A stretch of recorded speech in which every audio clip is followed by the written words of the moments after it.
আবার এসে গেলাম আপনাদের জন্য Orissa Puri travel blog part 2 নিয়ে। এই ভিডিওটার আগে আমি পার্ট 1 আপলোড করে রেখেছি আপনাদের জন্য, ওখানটা গিয়ে দেখে নেবেন পুরীতে স্ক্যামিং হতে হতে কীভাবে আমরা বাঁচলাম। এই ভিডিওটা হচ্ছে উড়িষ্যা পুরী সিরিজের লাস্ট পার্ট বা সেকেন্ড পার্ট। কলকাতা থেকে পুরীতে আমরা বিনা প্ল্যানিংয়ে কীভাবে এলাম, ফার্স্ট পার্টের ভিডিওতে সেটা দেওয়া আছে। সেকেন্ড পার্টে অনেকটা পুরোপুরি আপনাদের প্ল্যানিংটা বলবো, আর তাছাড়া কী কী এক্সপিরিয়েন্স করলাম এখানে এই পুরো ভিডিওতে দেওয়া আছে।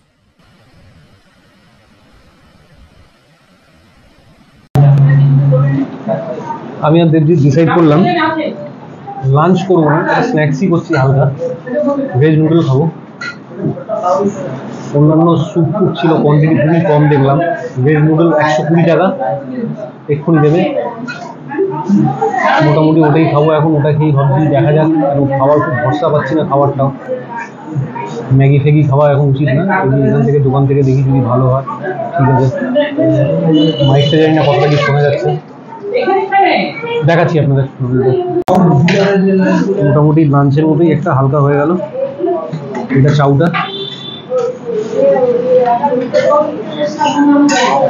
নর্মাল প্লেন চাউ, ভেজ চাউ একদম হাক্কা, দেখতে পাচ্ছেন।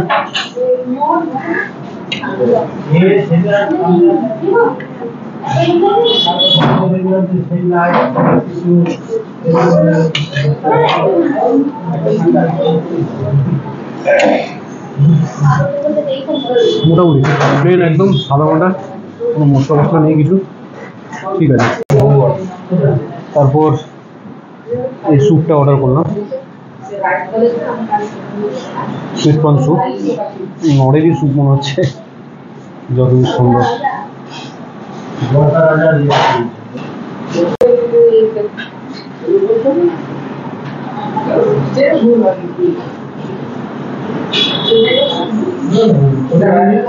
প্রচন্ড গরম, প্রচন্ড গরম ভাই, হট করে এখানেই ভালো হতো, এখানেই টাইম কেটে যাবে খেতে খেতে।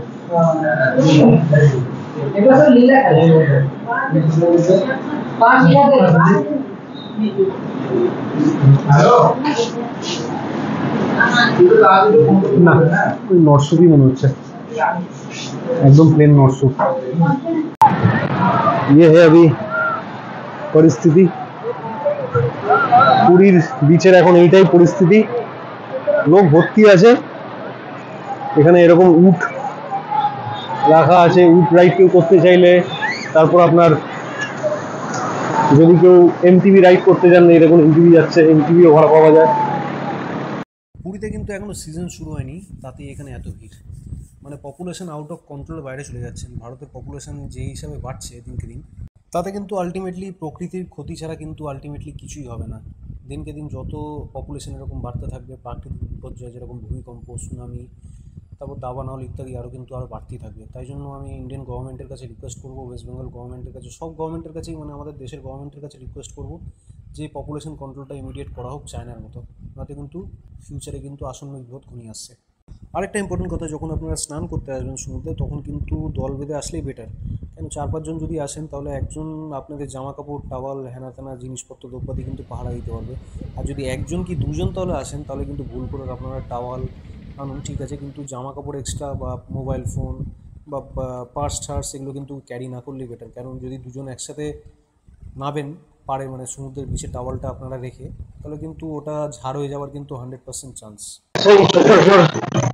টোটোর জার্নি, টোটো ছাড়া গতি নেই আমাদের এইসব জায়গায়। যেখানেই যাই সেখানে টোটো চড়বই সবসময়। কি যে যেখানেই যাই টোটো চড়তেই হবে আমাদের। এখন বিকেলবেলার দিকে 5টা বাজে, জগন্নাথ মন্দিরের দিকে যাচ্ছি আমরা। পুজো আজকে দেবো না, পতাকা যে তোলা হয় মন্দিরের উপরে চাতালে, চেঞ্জ করা যায়, যে পতাকা চেঞ্জ করা পতাকা বিকেলের দিকে, ওটা দেখতে যাবো। যদি সন্ধ্যা অবধি দেখতে পারি কোনো মতে, চেষ্টা করবো দেখার। পুজো কালকে দেবো, পুজো আজকে পুজো হবে না, তাড়াহুড়ো করে বেকার, ঠিক আছে, কালকে সকাল সকাল পুজোটা দিয়ে নেবো। চলুন যাই।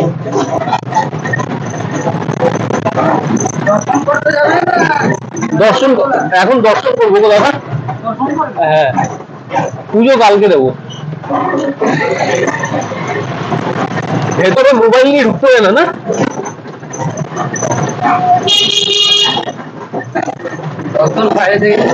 বাইরে কি করা হবে?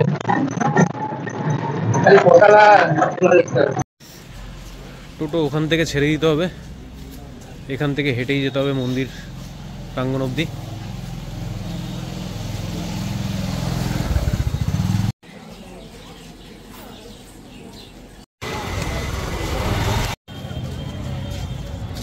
মন্দির প্রাঙ্গণে ঢুকলাম, মন্দির প্রাঙ্গণে ঢুকে এখানে মোটামুটি পতাকা এক্ষুনি চেঞ্জ করা হবে। বিশাল বিশাল বিশাল প্রাঙ্গণ মন্দিরের।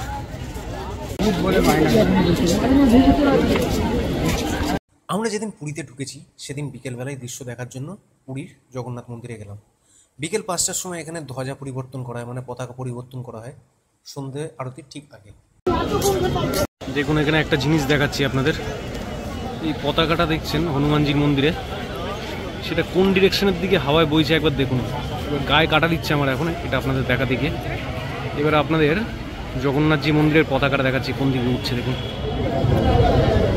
ওই দেখুন ডিরেকশনটা কোন দিকে এই মন্দিরের দেখুন, আর ডিরেকশনটা কোন দিকে এই মন্দিরের দেখুন। অদ্ভুত অদ্ভুত অদ্ভুত দিব্য দর্শন।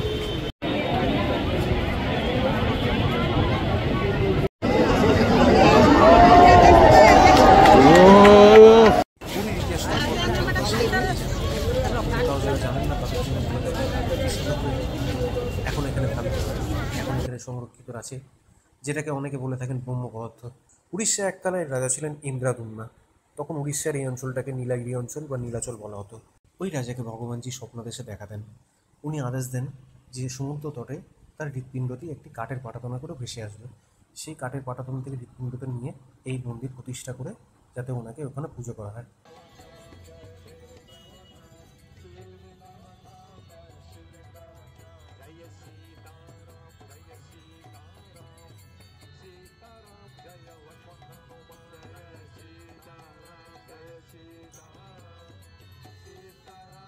আমাদের এই মন্দিরের স্বর্গীয় দৃশ্য দেখতে দেখতে প্রায় সন্ধে হয়ে গেল। আচ্ছা, আরেকটা কথা বলে রাখি, মন্দিরের গা ঘেঁষেই কিন্তু এটি অতি জাগ্রত হনুমানজির মন্দিরও আছে। ওখান থেকে কিন্তু আসার আগে অবশ্যই হনুমানজির মন্দিরে কিন্তু পুজো দিয়ে আসবেন।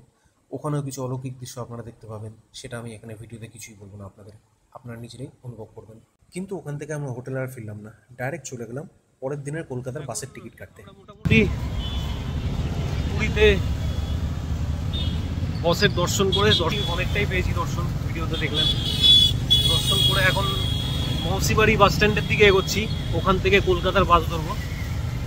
ট্রেনে করে তো আমরা আসিনি, ট্রেনে করে যাচ্ছিও না, কেন ট্রেনের টিকিট এখন কাটতে গেলে 2-3 মাস ওয়েট করতে হয়। আইআরসিটিসি বলুন বা কাউন্টারে বলুন, যেখানেই বলুন। এটা মেন রিজন হলো পপুলেশন, আর কিছুই না। পপুলেশন পাগলের মতো হারে বাড়ছে ইন্ডিয়াতে, রিজন সেটাই। তাই জন্য এখন বাসে করেই যাবো, যেরকম বাসে করে এলাম। এখন বাসের টিকিটটা কাটবো, কালকে আমরা রাতের দিকেই রওনা দেবো কলকাতায়। এখন টিকিটটা কেটে নেবো, কেন কালকের দিকে তাড়াহুড়োতে কিছু হবে না। এই জন্য এখন রাস্তাতে এখন বেরিয়েছি যখন, টিকিট ফিকিট কেটেই একবার হোটেলে ফিরবো। মারাত্মক লেভেলের একটা ঘুম দিলাম, খেতে বেরোবো এখন। তাড়াতাড়ি মনে হয় খাওয়া দাওয়া এখানে যাই না, দেখি বাইরে গিয়ে খাওয়া দাওয়া পাই নাকি। হোটেল কোনো রেস্টুরেন্ট খোলা। ভেজই তো খাবো, আপাতত ভেজই খাচ্ছি। লাস্ট 4 মাস ধরে প্রায় ভেজ খাচ্ছি, পিওর ভেজ। দেখি চলো দেখাই। যেহেতু আমি আর দেবজিৎ পুরোপুরি ভেজ, এখন প্রায় 5-6 মাস ধরে ভেজ খাচ্ছি, তাই জন্য আমরা ননভেজ খাবার কিছুই নিলাম না, আবারও একটা ভেজ থালি নিলাম। উড়িষ্যায় কিন্তু থালি কিন্তু প্রচণ্ড ফেমাস। ওখানকার কিন্তু শেফ বা কুক যারা থাকে তারা কিন্তু অসাধারণ রান্না করে। ম্যাক্সিমাম দোকানেই মোটামুটি আপনারা যে থালি থাকে, ট্রেডিশনাল থালি খুবই ভালো কোয়ালিটির পাবেন। বেঙ্গলি থালির মতো অবশ্যই হবে না, কিন্তু মোটামুটি কোয়ালিটি কিন্তু স্ট্যান্ডার্ড ইন্ডিয়ার অন্যান্য স্টেটের দিক দিয়ে। আচ্ছা, এই থালি দেওয়ার কী কী ছিল বলে দিই আপনাদের। এখানে নর্মাল পাঁপড় ছিল, রসগোল্লা ছিল, ডাল ছিল, ভাত তো অবশ্যই ছিল, পটলের তরকারি ছিল একটা প্রচণ্ড স্পাইসি, যেটা আরেকটা কি তরকারি ছিল মাথায় আসছে না আমার এখন, ওটাও প্রচণ্ড স্পাইসি ছিল। দাম মোটামুটি ঠিকঠাকই ছিল, 140 টাকা 145 টাকা এরকম নিয়েছে, ঠিক আছে। কোয়ালিটি হিসেবে ঠিকঠাকই আছে, খারাপ না খুব একটা। আর হ্যাঁ, সাথে একটা বেগুন ভাজাও ছিল। একটু খাওয়া দাওয়ার পর একটু রাতের দিকে সমুদ্রের ধারে হাঁটতে বেরোলাম। ভাইপো নামটা নেবো না। রাতের সমুদ্র কিন্তু আলাদা শান্তি দেয় একটা, না? দিনের বেলা সমুদ্র থেকে আমার মনে হয় রাতের সমুদ্রটা আমার বেশি ভালো লাগে। ওফ, আলাদা লাগছে রাতে, আলাদা লাগছে রাতের সমুদ্র। একটা অজানা আতঙ্কের মতো একটা ভয়, একটা ব্যাপার আছে যেটা বেশ ভালো লাগে বেশ।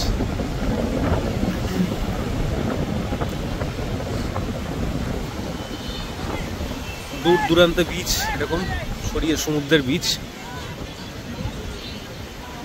রাতের যে খাবারটা খেলাম ভেজ থালিটা 145 টাকা নিল।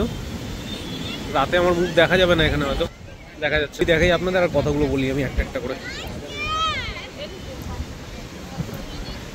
145 টাকা ভেজ থালি নিল। ওতে খাবার দাবার যা দিয়েছিল মোটামুটি দেখলেন, সোয়াবিনের তরকারি, পটলের তরকারি, পাঁপড়, চাটনি, রসগোল্লা, ডাল, মোটামুটি ঠিকঠাক আছে। এখানে খেলাম কেন, পরিষ্কার পরিচ্ছন্ন খাবারটা বেশ পরিষ্কার পরিচ্ছন্ন এখানে। হোটেলটার নাম ছিল সোনার পুরী, রেস্টুরেন্টের নাম। হোটেল না, সরি, রেস্টুরেন্ট। বেশ কোয়ালিটি স্ট্যান্ডার্ড খাবার, কিন্তু রাতের খাবারটা বিশাল ঝাল দিয়ে দিয়েছে দেবজিৎ। পটলের তরকারি, সোয়াবিনের তরকারি খেয়ে আমার হিচকি উঠে গেল প্রায়। তো খাওয়া দাওয়ার পরে একটু হাঁটতে বেরোলাম, হজম করবো। এখন হাঁটবো সি বিচের ধারে, একটু হাঁটবো, হেঁটে বাড়ি গিয়ে স্ট্রেট ঘুম। মোটামুটি হিসাব করে দেখলাম, দেবজিৎও হিসাব করে দেখলাম, আমি হিসাব করে দেখলাম, আপাতত এখনো পর্যন্ত যাওয়ার টাকাটা বাদ দিয়ে, যাওয়ার আমরা বাসের টিকিটটা কেটে নিয়েছি স্কাইলাইনে, ঠিক আছে। তো ওখানে স্কাইলাইনে আমাদের ভাড়া লাগছে 1100 টাকা, চেয়ার কার কিন্তু, হ্যাঁ, কিন্তু ওটা হলো ভলভো আছে, অরিজিনাল প্রিমিয়াম ভলভো।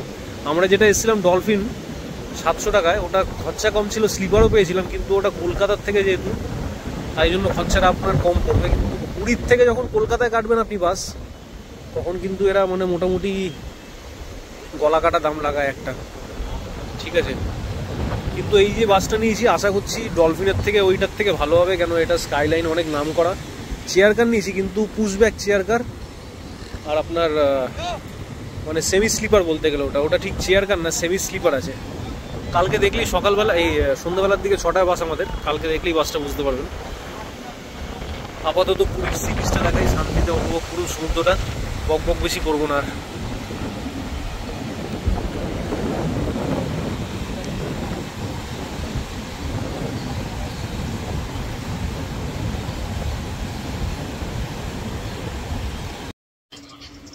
পুজো দিয়ে এলাম, মন্দির থেকে পুজো দিয়ে এলাম।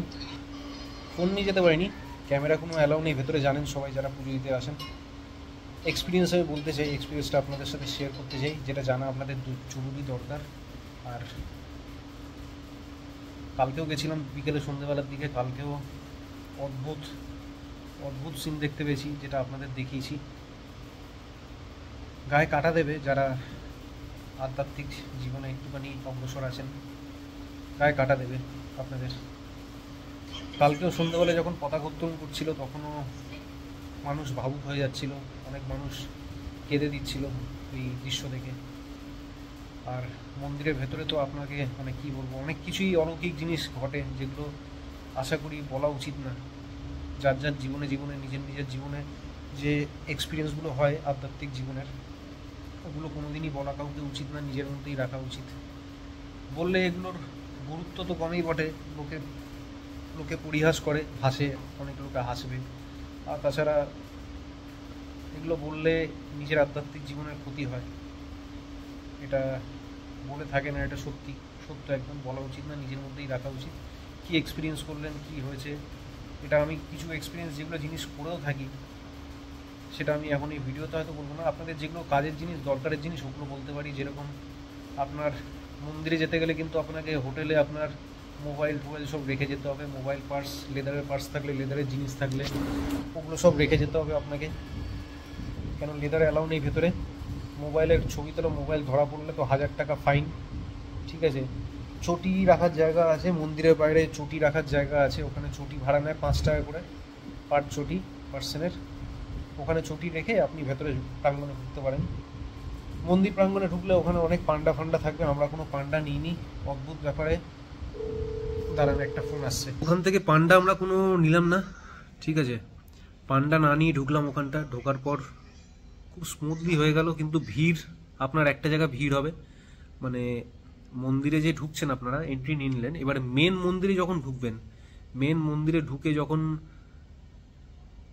ঠিক জায়গাটার আমি নামটা জানি না, মন্দিরে মেন মন্দিরে ঢোকার আগে একটা জায়গায় খুব ভিড় হয়, প্রচণ্ড প্রেশার, খুব রাশারাশি হয়, প্রায় স্ট্যাম্পেড হওয়ার মতো অনেক অনেক সময় পরিস্থিতি পড়ে। কিন্তু আমরা যে টাইমে গেছিলাম এখন অফ সিজন, ফাঁকা, অতটা লোক নেই। যত বেশি গরমকালে আসবেন তত ফাঁকা পাবেন। এখন গরম পড়ে গেছে কিন্তু অতটা পড়েনি, কিন্তু তাও মোটামুটি 1 ঘন্টার মধ্যে 1-1.5 ঘন্টার মধ্যে সব কভার হয়ে গেছে। নাহলে অনেক সময় ভিড় যখন থাকে তখন 2.5 ঘন্টা 3 ঘন্টা পর্যন্ত লেগে যায়। ঠিক আছে, সেই মতো পরিস্থিতির মধ্যে মানে মোটামুটি বন্দোবস্ত নিয়ে আসবেন। জল ফল ওখানে সবই পাওয়া যায়, জল ফল কিছু ক্যারি করতে হবে না। ঠিক আছে, টুপি পরবেন না ভেতরে, ছেলেদের বলছি টুপি পরবেন না, কাপড় ফাপড় নিয়ে নেবেন। মেয়েরা ঘোমটা পরবেন। কেন নেবেন, যে ওখানে প্রচণ্ড যখন রোদের তাপ থাকবে তখন কিন্তু ওই কাপড়টা কাজে আসবে আপনাদের মাথা দেওয়ার জন্য, ছাওয়ার থেকে বা মানে গরম রোদের থেকে বাঁচার জন্য। একটু তুতলে যাচ্ছি, ঘুম পাচ্ছে প্রচণ্ড। তো এটাই হলো মোটামুটি ডিটেলস। ভেতরে ঢুকলে আপনি ওখানকার এনার্জি ফিল করতে পারবেন, যে দৈবিক শক্তির যে উপস্থিতি, আর একটা আলাদা একখানা পরিবেশ থাকে গায়ে কাটা দেওয়ার মতো, ওটা ফিল করতে পারবেন যারা ভক্ত আছেন তারা। ঠিক আছে, তো মোটামুটি ওখানে ভোগও দেওয়া হয়, ভোগের জন্য 100 টাকা থাকে। মহাপ্রসাদ যেটা হয়, যেটা মন্দিরের ভেতরে পুরো রান্নাঘরে তৈরি হয়, ওই ভোগটাও খেতে পারবেন আপনারা যদি টাইমে যান। তো আমরা খেয়েছি ভোগ, আমাদের সব কিছু মোটামুটি 1:45টার মধ্যে হয়ে গেছে, পুজো দেওয়া সব কিছু। আমরা তাই জন্য 1টার মধ্যে ভোগ শেষ হয়ে যায়, ঠিক 1:45-1টার মধ্যে আমরা ভোগটা খেয়ে নিয়েছি, ওখান থেকে পেয়ে গেছি ভাগ্যবশত। ভোগের মধ্যে খুব মানে ভোগের টেস্ট, ওটা কি বলবো আপনাদের, মানে মহাপ্রসাদ ওটা মন্দিরের, ওটার টেস্ট তো কোনো তাৎপর্যপূর্ণভাবে বলা উচিত না বা বিচার করা উচিত না, কিন্তু ভোগের টেস্ট ওটা যে কি টেস্ট আপনারা যতক্ষণ না মুখে দিচ্ছেন, এখনও দেখুন এই গায়ে কাটা দিচ্ছে, এখনও গায়ে ফায়ে কাটা দিচ্ছে এখন আমার।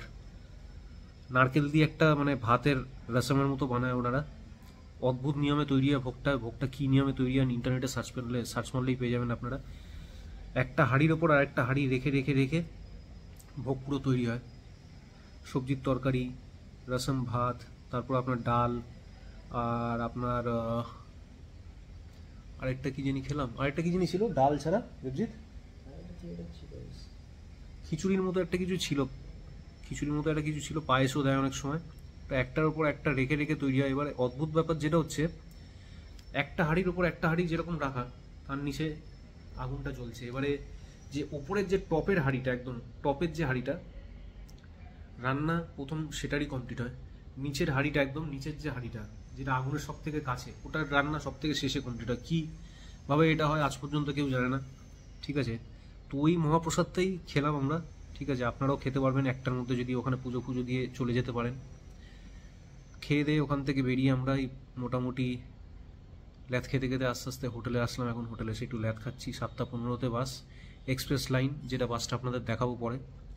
কি বাস, 1100 টাকা করে টিকিট লেগেছে আমাদের। ঠিক আছে, সেমি স্লিপার আছে বাসটা, যেটা আমরা এসছি ডলফিন, ওটার থেকে অনেক বেটার বাস, ভালো বাস ওটা। যতদূর বললো ওটা হলো pure Volvo, premium Volvo class যেটা হয় ওটা। কেন, ট্রেনের টিকিট তো আমাদের কাটা হয়নি। এবার যারা ট্রেনে করে আসবেন তাদের খরচাটা একটু কমে যাবে। 1.5-2 মাস আগের থেকে বা 1 মাস আগের থেকে যদি বুকিং করে রেখে দেন আইআরসিটিসি থেকে, ট্রেনের টিকিট আপনাদের চেয়ার কার যদি নেন আপনারা মোটামুটি ধরুন 300-400 টাকাতে পেয়ে যাবেন। আর যদি এই চেয়ার কার বলছি, সরি, আপনার নর্মাল স্লিপার নেন, যদি নর্মাল স্লিপার এসি ছাড়া যদি নেন, ঠিক আছে, 300-400 টাকার মধ্যে পেয়ে যাবেন। আর যদি এসি নেন 700-800 টাকা হয়তো লাগবে। ঠিক আছে, এবারে ক্লাস আছে একটা একটা করে ওপরের। ঠিক আছে, আমরা যেরকম 700 টাকা স্লিপার এসছি বাসে ডলফিনে, আর যাচ্ছি এক্সপ্রেস ভিতে সেমি স্লিপারে 1100 টাকায়। তো একটু খরচাটা একটু সামান্য একটু বেশি, 400-500 টাকা 600 টাকা বেশি পড়ে গেছে আমাদের, যেহেতু সঙ্গে সঙ্গে আমাদের ব্যাপারটা হয়েছে সব কিছু প্ল্যানিং। তো তাই জন্য ঠিক আছে। আমাদের বাজেট এবার বলতে গেলে, যদি বাজেট বলেন, আমাদের 2 দিনের থাকা খাওয়া, যাতায়াত খরচা, পুজো দেওয়া, তারপর আপনার আরও বিভিন্ন আনুষঙ্গিক জিনিসপত্র যেরকম যা লাগার, ঘোরার জন্য যা যা লাগে, সব কিছু নিয়ে পুরো প্রায় মোটামুটি 5,000 টাকার মতো হয়েছে। 4,800 বা 5,000 টাকা বাজেট গেছে আমাদের, এসি রুমের হোটেল যেহেতু। এবার যদি ওটা এসি রুমে না থেকে আপনারা নর্মাল রুমে থাকতেন, আরও ধরুন 700-800 টাকা তো কমতোই মিনিমাম, আরও ওই বাজেটটার থেকে। মানে 4,000-4,000-এর মধ্যে হয়ে যাওয়ার কথা আপনাদের, যদি এসি হোটেলে না থাকেন। এসি হোটেলে যেটা হোটেলে আমরা থেকেছি, এটা এই হোটেলটা যেটা একদম চিপেস্ট কস্টই বলতে গেলে, নাহলে নর্মাল সি বিচের সাইডে হোটেলগুলো যেগুলো আছে, বা স্বর্গদ্বার, যে স্বর্গদ্বারের আশেপাশে বলুন যে হোটেলগুলো আছে, বা মন্দিরের আশেপাশে যে হোটেলগুলো আছে, এসি হোটেল যদি থাকে ওগুলো 2200 টাকার থেকে রুম স্টার্টিং, 2200 থেকে 2500 টাকার থেকে রুম স্টার্টিং মিনিমাম। 3.5, 4, 5, 6, 7 কোনো লিমিট নেই এখানে। হোটেলের লোকদের কোনো লিমিটেশন নেই, এরা যা পারে তাই দাম বলতে থাকে, ঠিক আছে। খুব কষ্ট করে আপনাকে একটুখানি যদি বুকিং না থাকে খুঁজতে হবে, কিন্তু পেয়ে যাবেন। বুকিং করে আসতেই বলবো আমি, রিনোন একখানা জেনুইন এজেন্সি থ্রু দিয়ে যদি আসেন, বা রিনোন চেনাশোনা লোকের থ্রু দিয়ে আসেন, ফোন করে বুকিং করে আসাই বেটার। ঘুরতে হবে না, দৌড়াতে হবে না। আমরা যেহেতু এসছি একটুখানি ইয়ং ছেলেপুলেরা, আমরা, আমার ভাইটা শুধুই আছে এখন, ইয়ং ছেলেপুলে বলে লাভ নেই, কেরিল পড়েছে এখনই। তো একটু খুঁজেছিলাম হোটেল, তো বেশি বকবো না, ভিডিওটা অনেক বড় হয়ে যাচ্ছে, ঠিক আছে। লাস্টে এবারে যাত্রার দিনে যে বাসটা আছে ওটা আপনাদের দেখাবো, ওখানেই শেষ করব। ততক্ষণ আসছি আবার ফিরে। কি বললাম নিজেই জানি না দেবজিৎ। যাবো আমরা কলকাতাতে ব্যাক, এক্সপ্রেস লাইন। দারুণ দারুণ অরিজিনাল ভলভো এটাই। ডলফিনটা যেটা এসেছিলাম ওটা অরিজিনাল ভলভো না, ওটা নর্মাল ক্লাস ভলভো ছিল, স্লিপার ছিল কিন্তু, বাট অরিজিনাল ভলভো যদি বলতে হয় এটাই। Express line, green line, Shyamoli, এগুলো সব অরিজিনাল ভলভো। বাইরের দিকটা এরকম বাসটার। বাসের মধ্যে মোটামুটি স্ন্যাক্স ফ্যাক্স তো দিচ্ছে, কমপ্লিমেন্টারি স্ন্যাক্স, জলের বোতল। ভেতরটা দেখাচ্ছি আপনাদের, এই জলের বোতল দেবে, ঠিক আছে, স্ন্যাক্সও দেবে। Semi chair car, semi sleeper আছে এগুলো, এই যেরকম সিনেমা হলের সিটগুলো দেখেছেন আপনারা আইনক্স ফোরামে, ওরকম টাইপের সিট। পুশব্যাক আছে সিটগুলো, ঠিক আছে। এখানে কোনো স্লিপার নেই, সেমি স্লিপারই, এরকম চেয়ার কারই সেমি স্লিপার, ঠিক আছে। মোটামুটি পিছনে অনেকগুলোই সিট আছে। আমাদের 22 নম্বর 23 নম্বর মিডল পোর্শনে পড়েছে সিট, ঠিক আছে। সিটটা দেখিয়ে দিচ্ছি, আমাদের পড়েছে এখানটা 22, 23, হ্যাঁ 22 আর 23, এই যে 22 আর 23 এই সিট।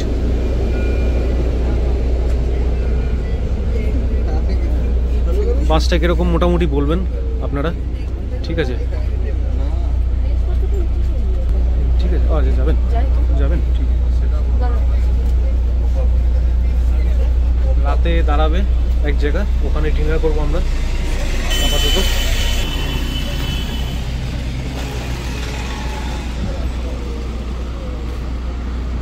রাতে জায়গাটা হলো, আমরা লাগেজগুলো এখানে নিচে এরকম রাখার জায়গা। লাগেজগুলো রাখলে এরকম আপনাকে একটা স্লিপ দেবে, স্লিপটা দেখা যাচ্ছে না, এখানে অন্ধকার আছে। এই স্লিপটা টোকেন লাগেজ রাখার। এখান থেকে পারলে আপনারা জল ফল নিয়ে নেবেন, ঠিক আছে। বাস স্ট্যান্ডের নামটা হলো অবশ্যই এসি এখানটা দেওয়া আছে। বাসের কোয়ালিটি কিন্তু খারাপ না, ভালোই। এবার চেয়ার মানে সিটটা দেখা যাক কতটা কমফোর্টেবল হয়। বই রাখার জায়গা, বোতল জল দিয়ে দিয়েছে, গরম জল। আবার এখানে স্ন্যাক্সের ব্যবস্থা আছে ওই টিকিটের মধ্যে, জাস্ট বেকড স্ন্যাক্স বক্স দিয়েছে, জাস্ট বেক কোম্পানির